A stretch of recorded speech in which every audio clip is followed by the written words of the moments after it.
шуба, она... Шуба — тюркское слово. К нашему удивлению большому, почему-то это тюркское слово. Конечно, слово чемодан, например. Чумадан. Даже чемоданы. Да, чемоданы тоже. Халаты тоже уютные. Девушки ходят в сарафанах.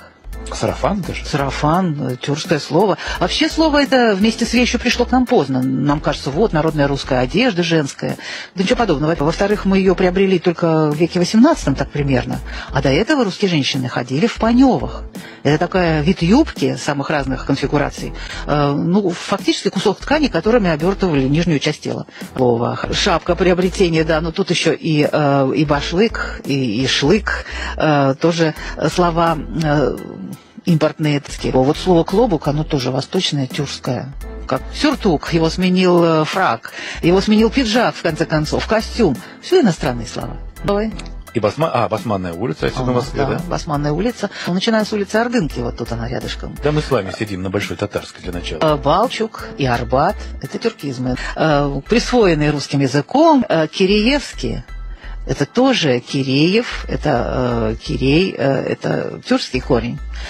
Астрахань уж само собой, это понятно. Да, там все читается, да. Анство просто. Да. А вот другие города?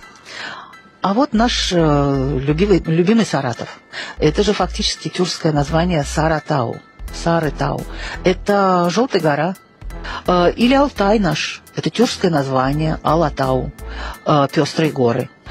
Или Царицын город, который сегодня Волгоград. Это не царский, значит, город? Нет, это не царский город. Вот село Царицыно в Москве, под Москвой бывшее, это царское село. А вот тот самый Царицын на Волге, он не царский. Он звучал в древности как Сарысу, то есть желтая вода. Желтая вода. Волга всегда несла большое количество ила, взвеси, и она, в общем, не была прозрачной. Были, ясно. Да.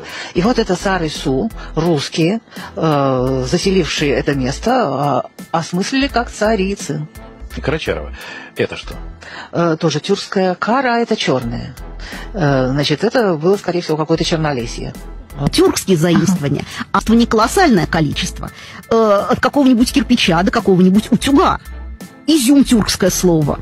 Мы заимствовали и технологию, и название, или в данном случае просто некие слова? Я думаю, что и технология, и название, потому что когда технология есть своя, и она лучше иностранной, то тогда есть и какое-то свое слово. И тогда нет нужды заимствовать иностранное. Если есть свое, то иностранное заимствовать не надо.